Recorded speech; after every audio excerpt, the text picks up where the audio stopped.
Hello and welcome back to another episode of the Create Your Own Nancy Drew Game podcast. We just had a tornado in North Carolina like 30 minutes ago. So I was like totally freaking out about this episode. But it's all working out because finally the long-awaited collaboration between me and my Clue Crew wife. Sorry? What's your name? Julia, or Charlene Apurcellslaptop laptop. Charlene Apurcellslaptop laptop, aka my Clue Crew fiance wife. Yep. Slash baby mama. Yes, absolutely. So this is a really exciting episode for me to be recording post-tornado because you're here, and I just met you recently in the spring when all of the picture of Megan's stuff was going down. Mm-hmm. I remember I like accused you and you were like, you don't even know who I am. Why are you accusing me? And I was like, because you just look suspicious. Like I had just cleared you and then you turned right around and accused me. And I was like, first of all, how dare you? Yeah. Oh my gosh. Yeah, so this is Julia, Charlene Apurcellslaptop laptop. How long have you been playing the games? Oh gosh, it's been about 20 years now, which feels really weird to say. Pretty much. Yeah, not quite that long, but yeah, I was 7 or 8 when I played my first game with my sister, which was, I believe, Ghost Dogs and Moon Lake. I have a really vivid memory of playing that with my sister, and I think that's my first game. Oh, that's a fun game. What's your favorite game? So I really vacillated over this one because I have so many. It's like me too. It's a favorite child. That's the common answer that's been on and here. Is what? That's the common answer that's been on here has been like, I can't choose. I love so many games. But I do have one, I think, that I just keep coming back to, which I think is The Secret of the Scarlet Hand. I feel like it's just such a classic and it has all the elements in a Nancy Drew game that I love. Yeah. And there's no part of it that I don't love. That game is so underrated. I agree. It's so good. People hate it, and I'm like, why do you hate this? This game full of classics such as Henrik, who is like the best part of the game, and then that's the first Sunny June game, and that's right. Like, just something about just like history of a culture that I don't know, and just the theft and this creepy hand. I just love it. I think it's super and like creepy museum vibes and like it's just got everything. Yes, and Taylor Sinclair is a gay icon. I will not sure the man is as gay as I don't know how to compare. Horrible sense of style. I mean, that's high. But even besides that, I mean, he is just so gay. He like has to be. I love it. Yeah. Were you on Tumblr when like the whole Oaxaca Gate happened? I must have just missed it because like a couple months later somebody said something and I was like, what is Oaxaca Gate? And they're like, honestly, I'm just gonna shield you from that. So apparently it was really weird. Yeah, it had to do with the Not Safe for Work Nancy Tumblr blog where people said that there were some secret ingredients in the Oaxacan cookies that Taylor Sinclair made. That's all I'll say. If you know what I'm implying here. Yep. And then there was more posts like, it's not just Taylor Sinclair making these cookies, it's Alejandro Del Rio and Henrik too. And it's just like, oh my god, what is happening? This was a really specific part of Tumblr. It was just, you had to be there for it. That's all I have to say. Sure. I feel like 2020 was just like the weirdest year for like I think that was way before 2020. That's the funny part. This was like 2016. Oh, was it really? Maybe? Yeah. Oh gosh, no. Then I was definitely not there. Okay. Yeah, this was I joined in fall of 2019 is when I joined the Clue Crew on Tumblr. Yeah, this was a while back, but like you can still go and find the aftermath of it if you search it up. I'm not sure I want to. Yeah, you don't. People were shook to the core over this. Have you read a lot of the books or any or none at all? You know, I think that I maybe read the first one when I was younger, but outside of that, no. Yeah, me too. I read the first one, and I think I read Shadow Ranch and a couple of them, like the new ones. I read the ones like the games are based on, just because some of them because I want to see what the differences are. But yeah, Have you seen a game? Not a game, a movie or a TV show that has the female protagonist in it?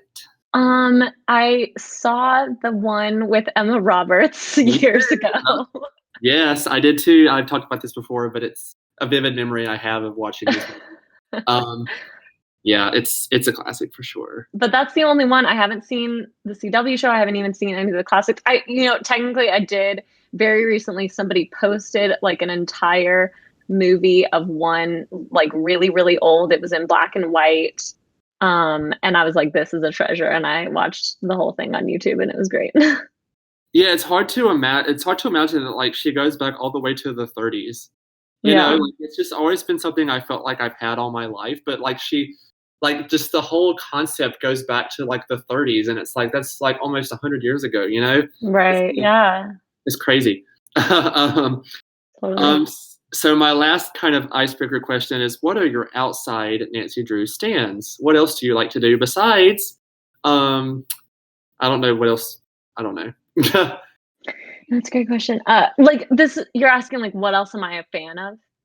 Yeah, like what do you do in your spare time, or like what other like fandoms are you in? Or are you in any other fandoms? Okay.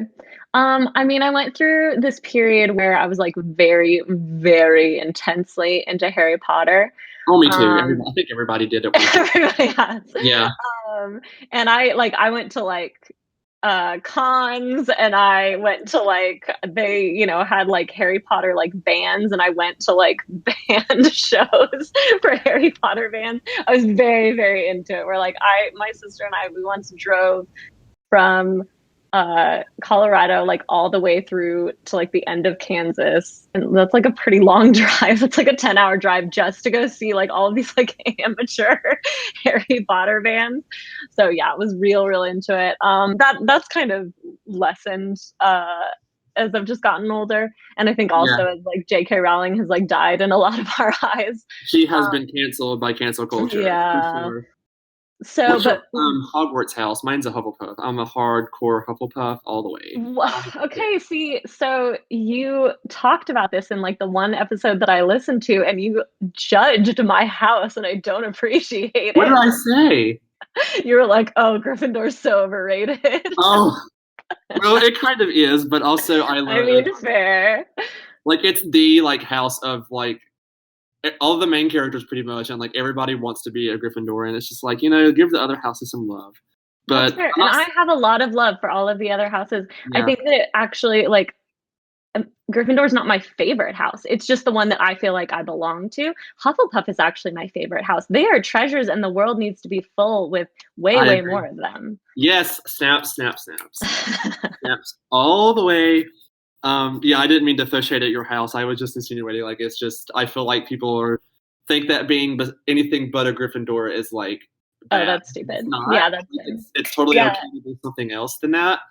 Mm-hmm. And that's just how I've always felt about it. I don't know. But some other things that I'm really into Doctor Who, and I actually recently started reading the Lord of the Rings books for the first time.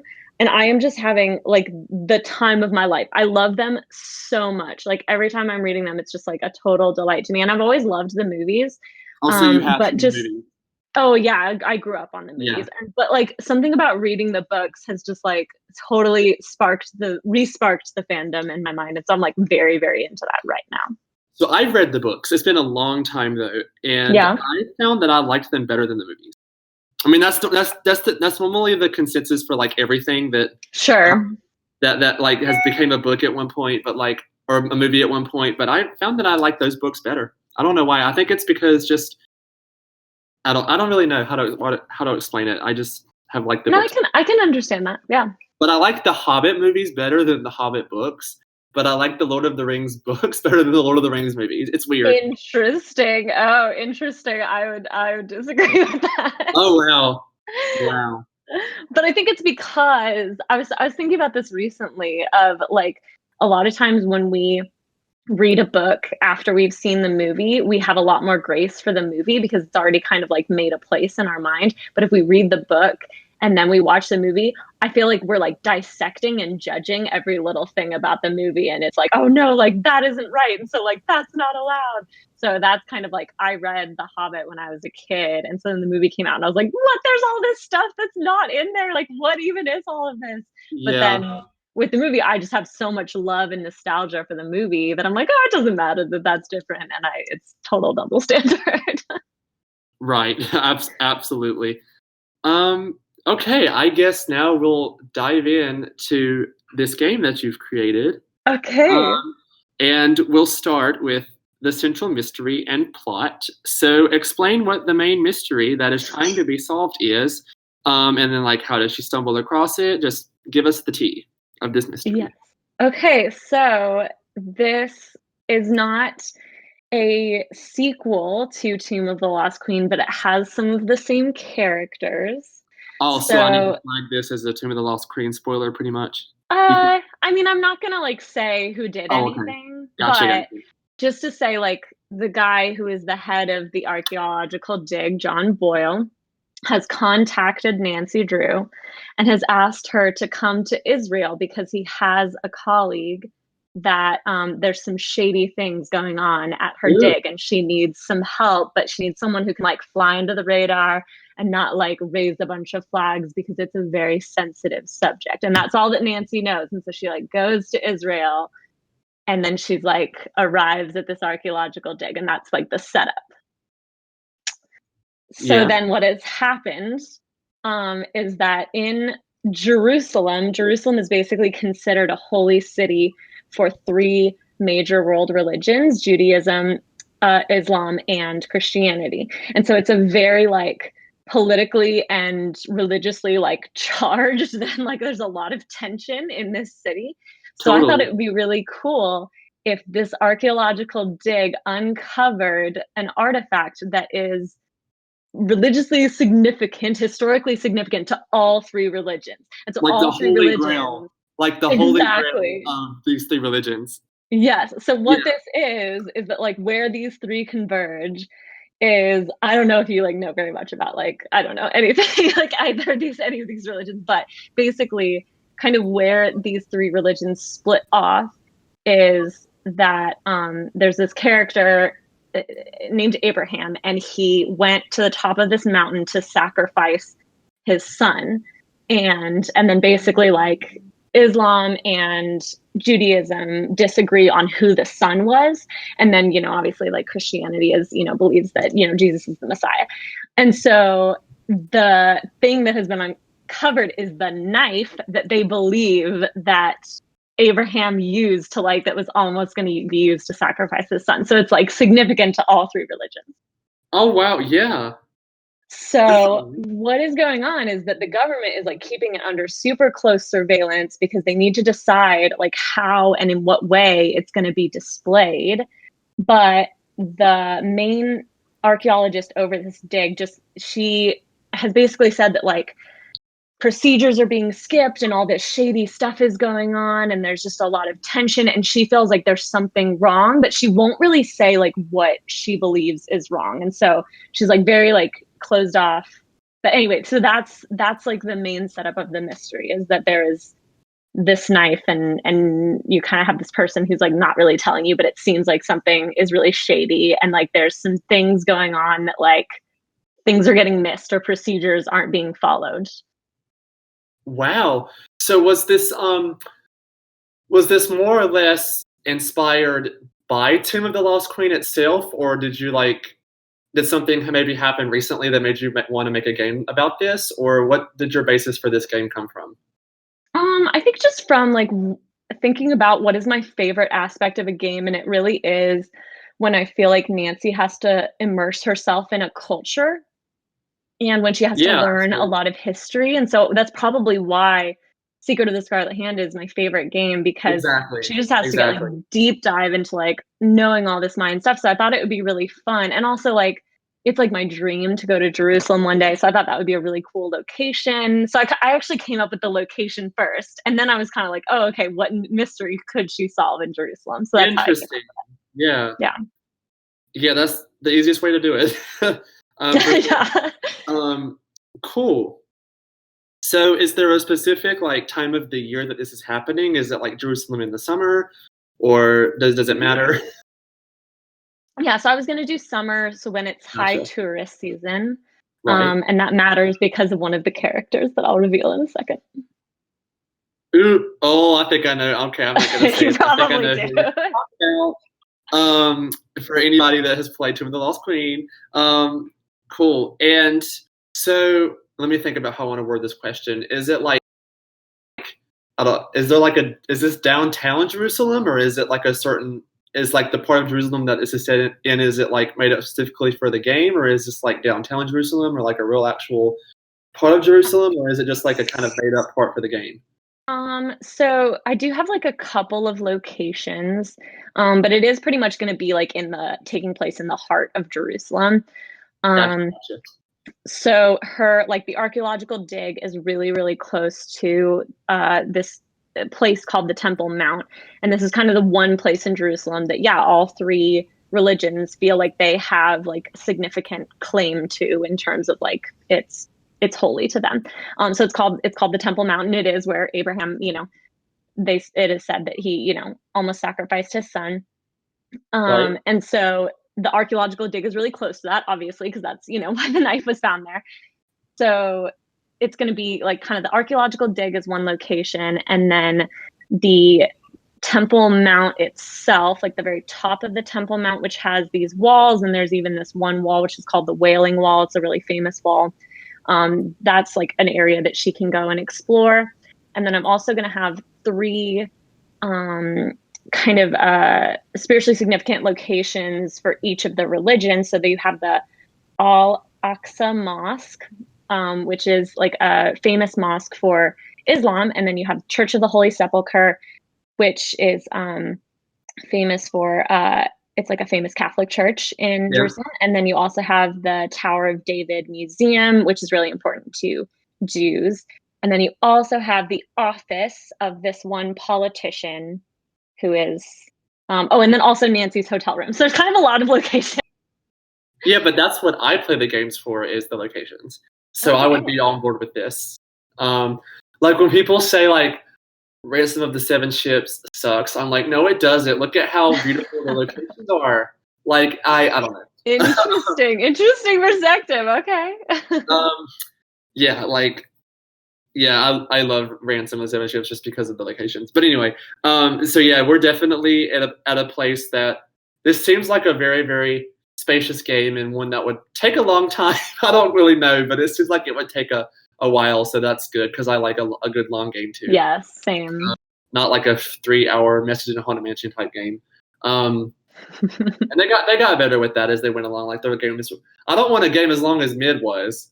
But like, I don't want to. But like, the only reason that game was long was because it was like so hard to navigate and so much talking. Yes. Yes. Absolutely. So you went into your locations, and it's modern day, right? Like it's happening right now. Yeah, it's modern day, but no COVID because we don't need more of that in our lives. COVID does not exist in Nancy Drew. COVID does not exist in this game. So I'm guessing it's like super sunny and hot, right? Because it's Jerusalem in the summer. Yep. Awesome. So you went into all the locations and the weather, and awesome.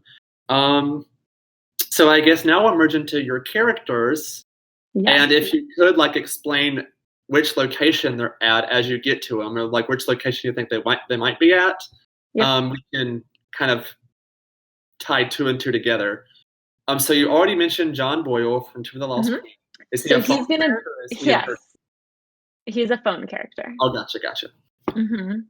Nice. And also, I could just do my phone characters first. Yeah, go ahead. You also have Professor Hodgkiss because she's an expert in literally everything. Queen, she is the best. I think she is the best character in the whole series. I just love how like every game she's like, oh, also like I'm an expert in this completely random thing, and you're just like, oh, okay. Like, do you have any friends, or do you just like spend your entire life reading? And yeah, like at one point, honestly, I can respect that.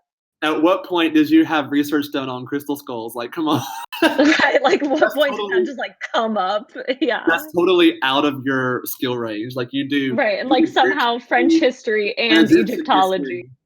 But it's like, what is up with the crystal skulls? Like, come on. Yeah, it's very random. Oh my God. That's just because she's amazing and she just knows everything. So she's one of your phone contacts. And then I really, really vacillated about this. Like, did I want to have the Hardy Boys in this game? And I decided, no, I'm going to do Bess and George. Oh, nice. Because I love Bess and George. And I also, Ned, maybe. He's like in my maybe. I have not decided if he's a phone character, because I do really like him as a phone character. But that might be like too many phone characters. So it's okay. I mean, that's only 4, but he's in Nancy's maybe too. So it's okay. Oh wow! So you got John Boyle, Hodgkiss, and Bess and George are your phone characters. Yep, and maybe Ned. Now we'll go into maybe Ned. We'll go into in person. So let me guess.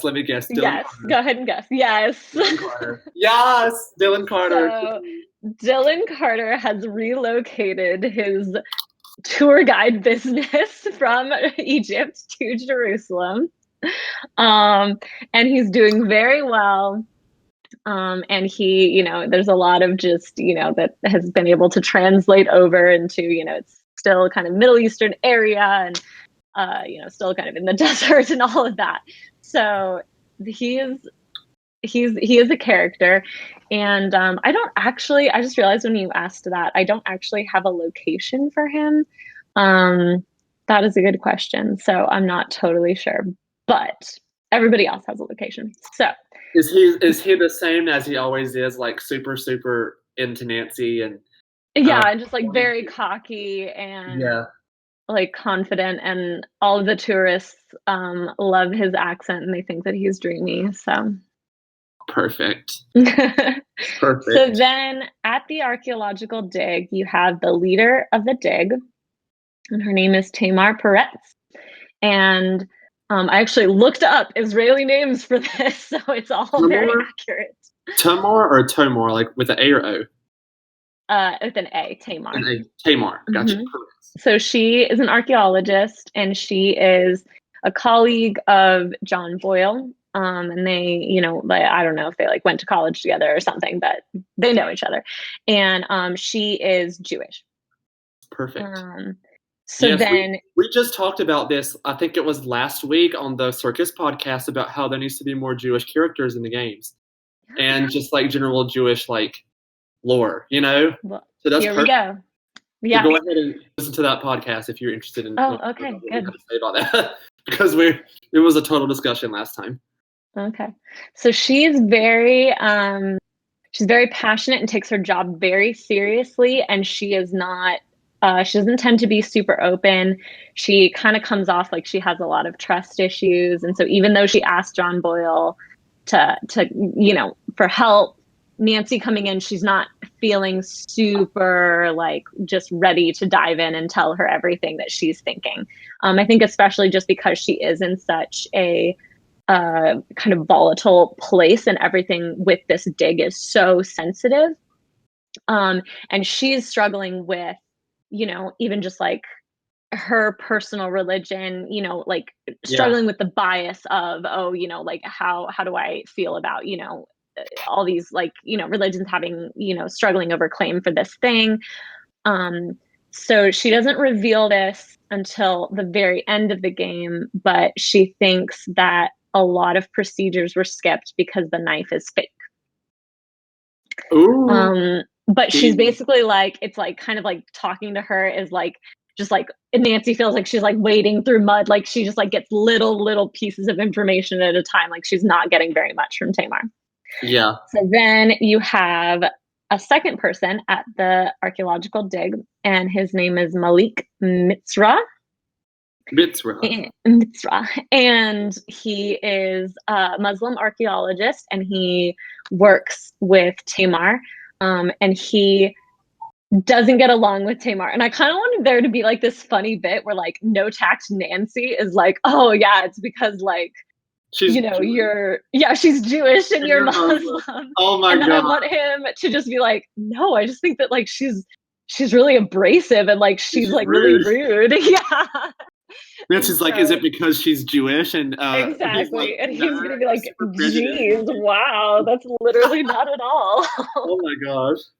So I just want there to be like, I feel like this, like, because there's like so much like cultural sensitivity to be had, like No Tact Nancy is just gonna be like thriving in this game in the fact that like she's gonna be almost like murdered 5 times. Yeah, so it being seems like it's a so super, offensive. even though it's like educational, it's also super tense because you have all of these religions walking around that like there might be potential prejudice or like Yeah. so that's a really good idea. It's super, it seems like super like there's some tense stuff happening underground kind of, you know For what I mean? sure. For So sure. yeah.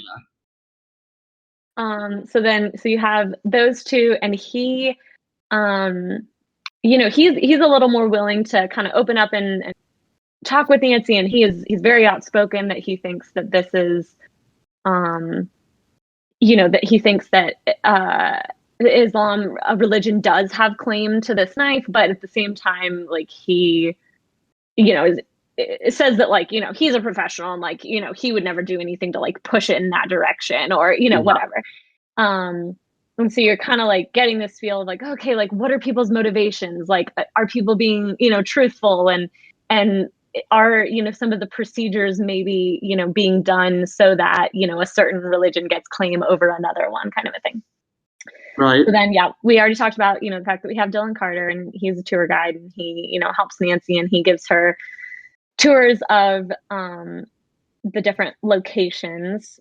Okay, so then we have 2 more characters. We kind of have a lot of characters. I mean, maybe not that many, but okay, so then we have Elia De Haan, and she's not super fleshed out. So I know that she's a politician, and she works in the branch of government that is dedicated to religious relations within Jerusalem.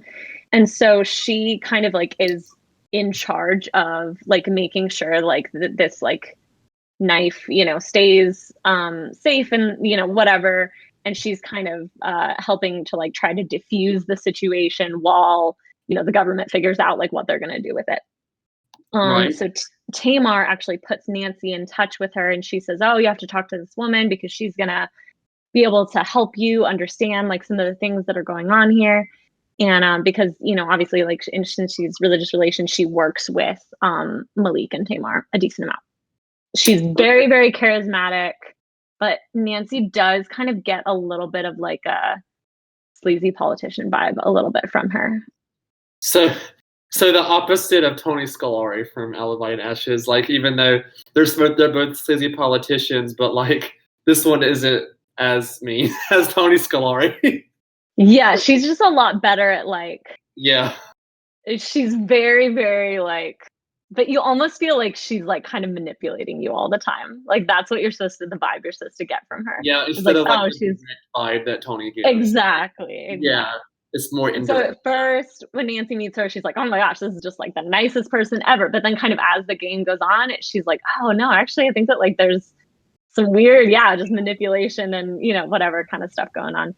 So she offers to help Nancy, with her investigation, as long as she is able to show proper respect to the culture and to the different religions. And so I have some puzzles that are going to come into play from that.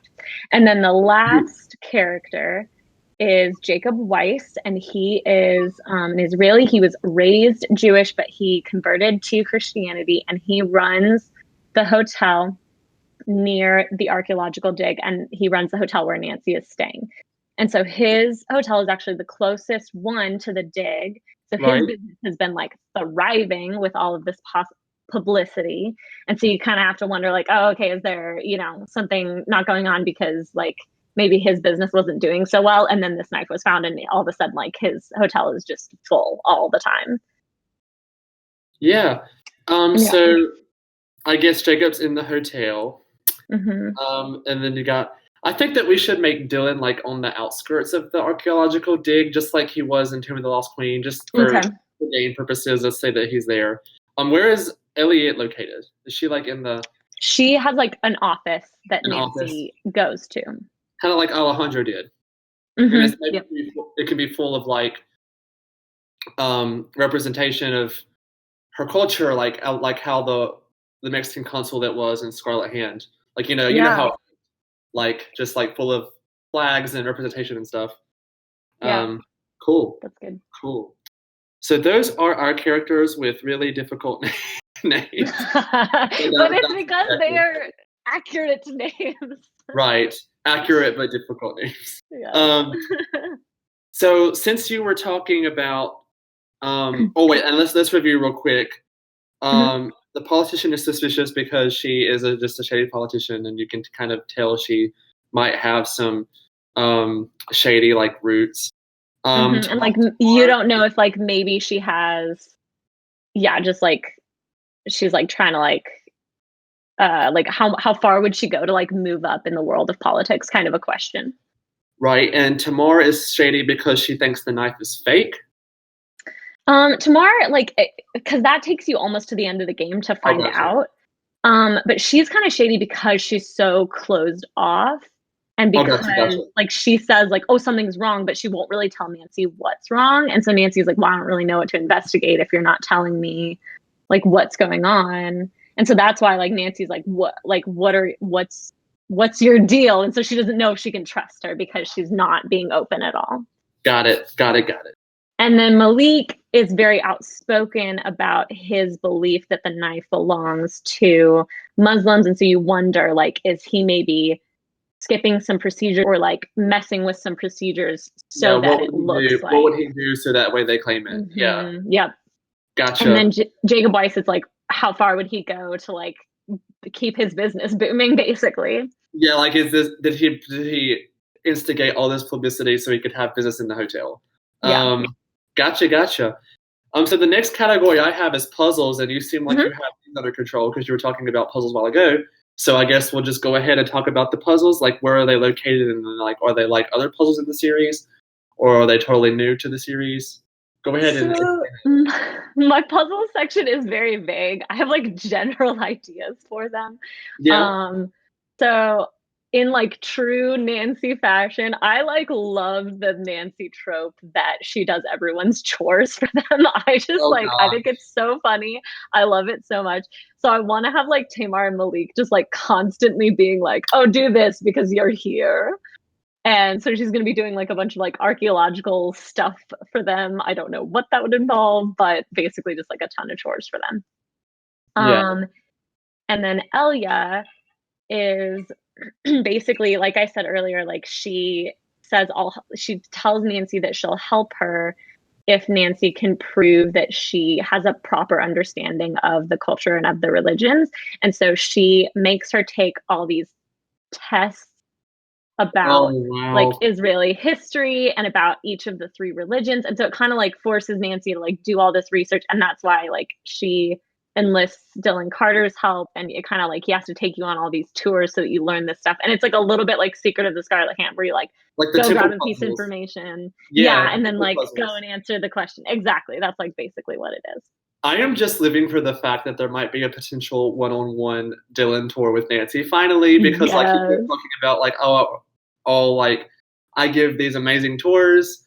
And Lost Queen, he was like, I just give the best tours, and you never got proof because he slight spoiler, like he got like crushed by rocks and he didn't give her a proper tour. So like I kind of want to see that happen, like a Nancy and like, watching tour kind of, but with Dylan Carter. Yeah, but then Nancy can also call Professor Hodgkiss and get like some answers from her. And maybe Hodgkiss will like tell her maybe like if there's like some like conspiracy theories about, because always Professor Hodgkiss and about whatever this thing, and so that's the last, and then the last one I have is like the only specific puzzle that I have is that I want there to be a hidden message within the Wailing Wall. But here's the thing about the Wailing Wall is that if you're a woman, you aren't allowed to go up to the Wailing Wall unless you're dressed correctly. And so your legs have to be fully covered and your shoulders have to be fully covered. Ooh. And so I want you to have to like dress Nancy. And that's one of my like second chances is that if you dress her incorrectly, she's going to be like not allowed to approach the wall, or like she's gonna like, be like carted off or whatever for indecency.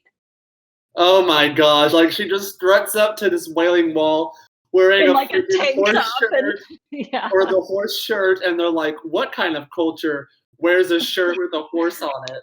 And she'll be like, "Oh, I'm from the United States. I'm from River Heights," and they'll be like, "Well, you are out of here." Great, please leave.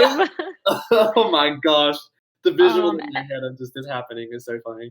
And then like the second part of that would be that the puzzle is timed, because if she's like doing some shady things with this very sacred wall, like the authorities are gonna come, and so it's like timed. So if she doesn't do it in time, they're gonna be like, "Why are you messing with this like super sacred wall?" And that's gonna be like another second chance. Oh, good. Yeah, perfect. But there is like a hidden message in that wall, and that's one of the puzzles. I don't know what the puzzle looks like. I didn't think that. But it's not. Is it not? So you're not thinking like a glyph puzzle like what Tomb had. You're thinking more. No, more like something like that has to be like solved. Yeah. Because I do actually really like those types of puzzles. I would be bad at like coming up with one. Yeah. So those are the main ones you've thought about? Yeah, I haven't thought about any others, or I couldn't like come up with any others. Gotcha. Well, let's see. I think that sounds really well in place with the setting and the characters. Don't give away the ending just yet, but is there like a puzzle at the end maybe that you might could think of, or is maybe the Wailing Wall puzzle the last like the end puzzle kind of? Oh, maybe. I don't know. I don't have an answer for that. My ending is the part that's really not fleshed out. Oh, gotcha. Well, so now I guess describe the game like, I guess kind of from beginning to end, like in the order that you would play it. Like, what's the very first thing that happens when Nancy comes, or when the game starts, and then kind of like describe the way that you would play through the game and like what happens. And you can talk about like plot points that are important, and then you'll get to the end and talk about the end of the game and stuff. So let's just start from the beginning. What happens at the beginning of the game? So I like the idea of Nancy going to her hotel first, and she kind of gets the lowdown of what has happened from the owner, Jacob. And he's kind of given her like, all this, publicity, and this is what happened. And then he'll talk about like, oh, well, this is why this matters. And then she kind of gets this overview of like, oh, this is why this is a really big deal. And then after that, she'll go to, the archaeological dig, and, and then she'll kind of get like further information. And then Tamar will be like, well, you'll need to get more information from Elia, because she actually has the knife, and maybe you can do some like more research on the knife, or whatever. And she's like trying to like push her in the right direction without like giving too much information to her. So basically like all of this is going on, and at one point like Nancy is able to see the knife, and she's like, okay, well, it looks really old, so don't really know what else to do with that. And then at one point, Dylan Carter says that he's going to take Nancy on a boat tour on the Sea of Galilee. And it's like, oh, he's going to like take her on this tour. But like, I want it to be like, he's going to be like trying to be like super romantic. And she's just going to be like, what are you doing? So then when they come back, they find out that the knife has been stolen. Ooh. And so then it's like, oh, okay, now for real, like Nancy's got something to investigate. And I don't totally have like, everything fleshed out, and kind of like Elia is like, at that point, like she still doesn't totally trust Nancy, and she's like making her do all this stuff before she'll like fully let her into the investigation. Because she's like, I can't just like let this random American come and investigate this thing that she has no respect for. And so she kind of like is giving Nancy all of these tasks and all these things that she has to know about. And then I'm not totally sure kind of how it evolves.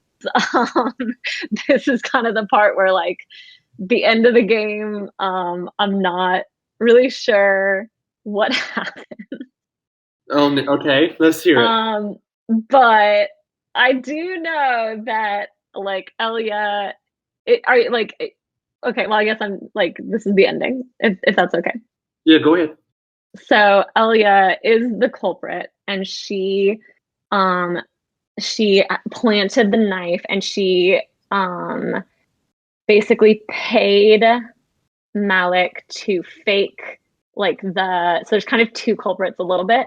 And she like paid him to like fake the carbon dating results. And Oh wow. and so then basically like some things were coming up, and because Tamar was pushing so hard about like the procedures not being followed, then the government was getting more involved in like, okay, well, let's just redo all of the procedures. And Elliot was like, oh shoot, like they're gonna find out that it's not real. And so then she stole it so that no one would know like that it was fake. I have no idea what her motivation is, but that's so terrible. Well, I mean, really, honestly, it just sounds like a politically motivated kind of crime. Like, or I wanted it to maybe be something to do with like, you know, that she's kind of the head over like, you know, religious relations. And so if she could prove that she could deal with this like really sensitive issue really well, and maybe like come up with a solution that would make everybody happy, then she could eventually like work her way up in government and like maybe be, I don't know, like president of Israel or something, whatever. Like she's like really hoping that it'll like advance her career. Maybe, but I don't know exactly the specifics of how she thought that would work. Yeah, so it's not a fake knife. Like the knife is real. It's a real knife. It's just not. It's not as old as people think that it is, which is why they like the carbon dating placed it at like pretty much exactly when this event would have happened within, you know, like the right 1,000-year range, basically. I think it would be cool if like you could sneak into her office at night and I like that. maybe like see maybe this carbon dating sheet, or maybe just like see the knife itself. I don't know. But I think that you should be able to like sneak into her. Maybe like a tip tells you, hey, like our politician is not who we thought she was, and so Nancy sneaks into her office and discovers this carbon dated sheet and figures it all out. Like, oh, she was worried that the true secret about the knife would be revealed when they went back to follow Tamar's instructions, and so she kind of took it kind of to just so nobody would find out that it's to kind of keep to keep like the belief that it's older than what it really is alive kind of thing. Yeah. And maybe like her career is dependent on the knife being what people think it is. Yeah. Or something. And maybe so when it gets tested and it gets found out to be younger than what it actually is, maybe she gets really nervous for her career, and just some general ideas. Oh yeah, that's a good idea. I really like that. I honestly, I actually kind of like that better than the idea of her planting it.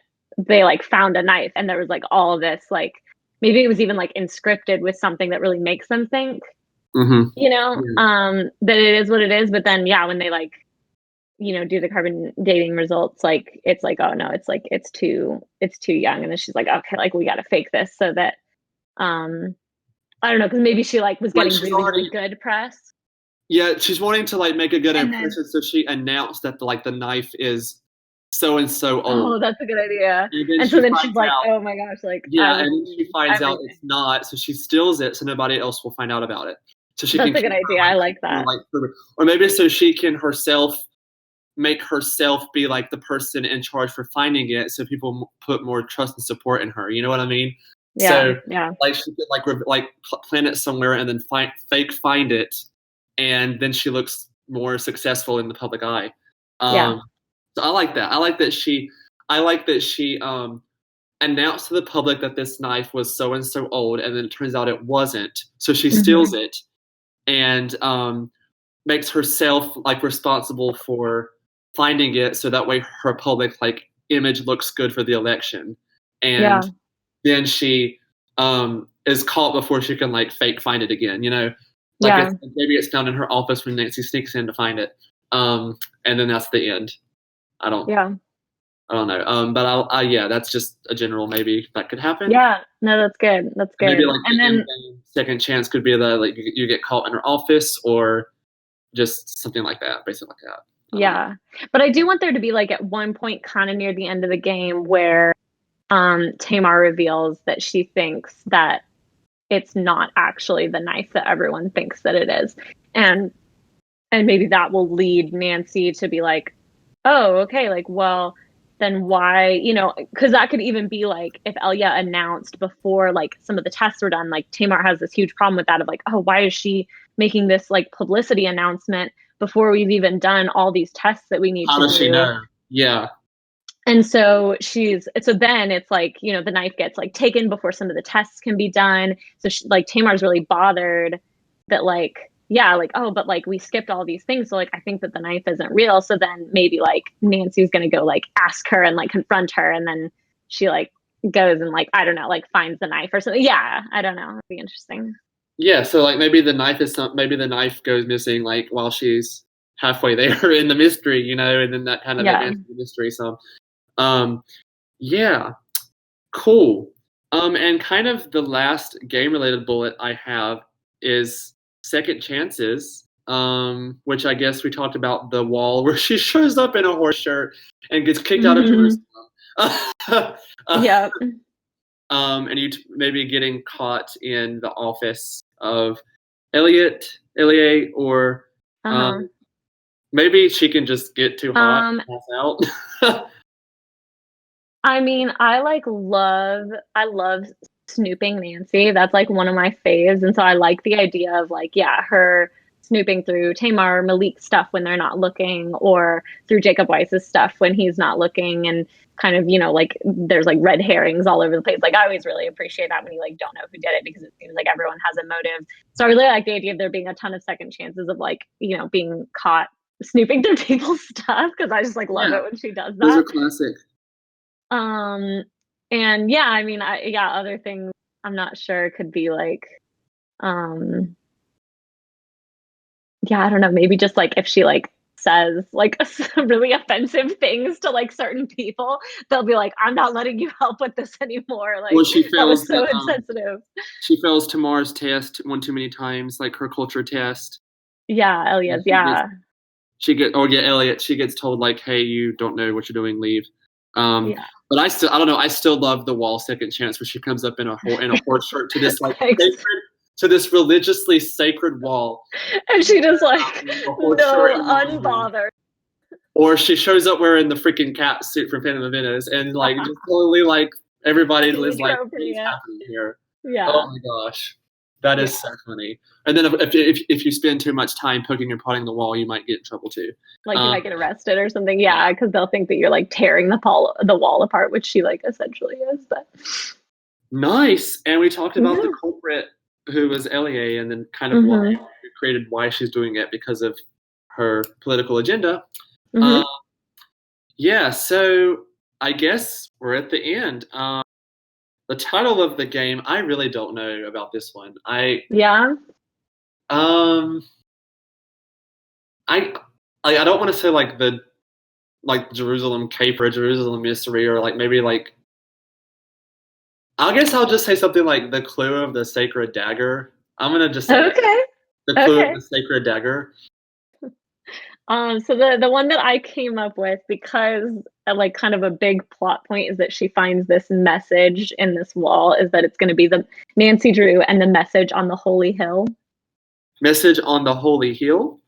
Because like the wall basically is at the top of this hill that is spiritually significant to all three religions. Yeah. Awesome. Nancy Drew, message on the holy hill. Nice. So what do you imagine the cover art looking like? I'm so not artistic.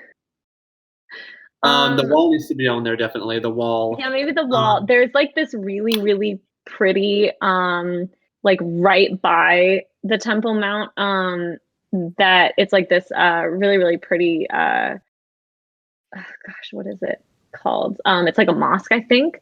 And it has like this solid gold like dome on it. So that could be like really cool to be in there just because like that's, really pretty and really cool. And then maybe, yeah, like the knife and like have it be, yeah, super old and like, really intense looking, like the knife like in the middle. Yeah, wonderful. And then, like the games have a certain like mood color. Like Ghost of Thornton Hall is red, and Secret of the Scarlet Hand is green, and the disc is green. So, like, what's the mood color of this game? Like, what would the disc color be? Do you think? Um, I'm thinking like brown. I don't know why. Just like really, really. Maybe because like the desert. I guess so. That's what it is. Yeah, I was But maybe thinking like like yellow either too. like a dark green or a yellow is what I was thinking. Yeah, I I don't was really have thinking a good yellow. reason for that. Yeah. I was thinking yellow as well, just because of the, like the Star of David and all that stuff. Um, I like yellow. That looks for me. yeah. So that was Nancy Drew message on the Holy Hill. Um, great. I would just be into this just because I am big about the landscapes in the game, and this feels like there would be a lot of good landscapes. Uh, Hmm. my one thing about Tomb of the Lost Queen is that I wish there was more desert than what there was. Yeah. Like it was Yeah. mostly the tomb, and there wasn't enough desert for me. Um, but then again, that kind of was made up for in Shadow Ranch a little bit. So True. True. That's what I was um, thinking is that you almost get like some of that traipsing through the yeah, wilderness. I'm really really surprised that Charlene Purcell didn't appear in this game. Because in my dream game, she is like the main person that hired Nancy. Because my dream game is the cruise, where like they go on the writer's cruise, and the cruise is haunted, and like Charlena gets invited because it's like a prestigious author's cruise, and so Charlena Yeah. gets invited to come on the cruise as an author, and she gets to bring Nancy along because she thinks the cruise is haunted. And so like there's a bunch of just writers on the cruise. Like one is mystery, one is Charlena, who's the romance novelist, and then there's one who does like fantasy.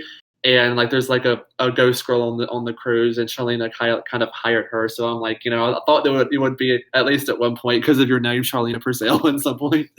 But Yep. alas, alas, But alas, here we alas. are. Awesome.